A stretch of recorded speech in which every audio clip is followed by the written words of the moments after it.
What's happening, everyone? Welcome back to the channel. My name is Brian Mell with Marty's Buick GMC and Chevrolet, and in today's video, we'll be discussing the resurrection of the full-size Chevy Blazer.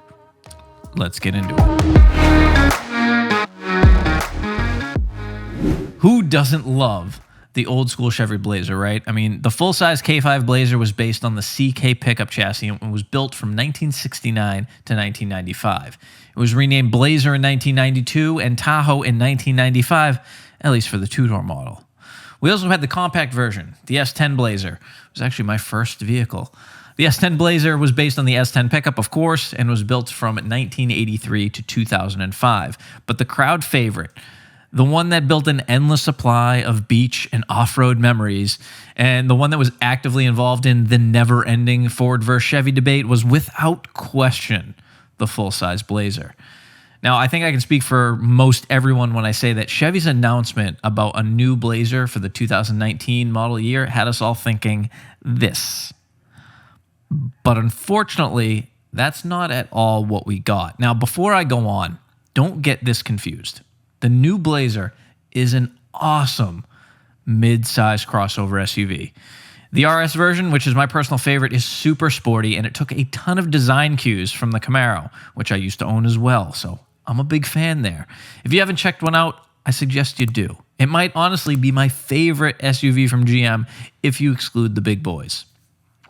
One thing I would really like to see out of it is an SS version with an LT4, but we'll save that for another video. The only real bad thing about it is the Blazer nameplate, because we as consumers have just a different image in our heads when we think Blazer, and that's the problem. A few years back when, talk of the new Bronco started circulating and the initial renders were coming out, we were all expecting GM to drop the hammer and give the people back their Bronco. And although not likely, it's not necessarily completely out of the realm of possibilities to still happen. I mean, Chevy had a full-size and a mid-size previously, and Ford now has the Bronco Sport and the Bronco. Why can't Chevy do the same thing as long as the demand is there? And that, my friends, is the key question. Is the demand there? Personally, I think it is. But I'll leave that all up to you watching to decide. But before you make your decision, let's talk about what a new full-size Blazer would actually look like.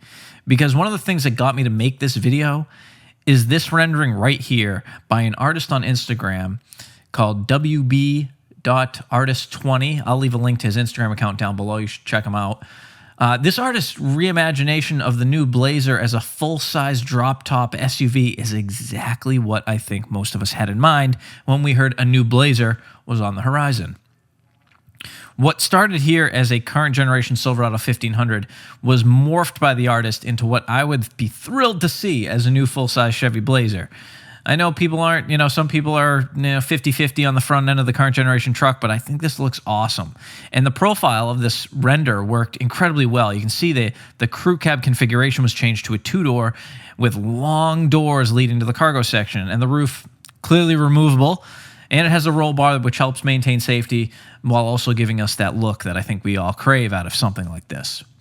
The front end of this render is sporting the Rough Country EXO winch mount system with integrated LED lighting. And although I'm not, normally a big Rough Country fan, I can dig the look.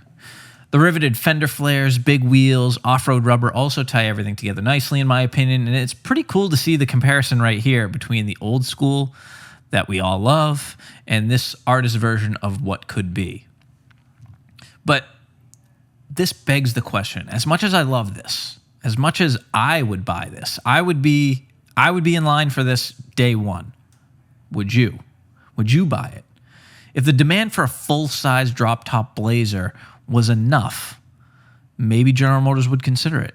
Because from what I was told in meetings when the 2019 Blazer was coming out, the demand for that kind of thing was just not there, which is why we got the current crossover version. So the question for this video is, let me know in the comments down below if this is something you'd consider, or what would need to change in order for you to consider it. And then, I almost don't want to say it, but what if it was an EV? How would that impact your decision? With everything General Motors is currently doing, that is something that we would have to consider as a possibility. I don't know how I feel about that. Anyway, I'm going to see you all in the comments below. I'm, of course, going to see you on the next video. As always, I'd like to thank you all for watching. Please consider tapping that like button, as it really does help me out. Maybe even subscribe. And shout out to the 1,000+ subscribers over the last couple days, thanks to that video that I had posted about the semiconductor shortage, which I'll leave a link right here to. You guys are awesome. I really appreciate it. Got a lot of new things coming. I got some great videos on the horizon. And yeah, I'll see you guys on the next one.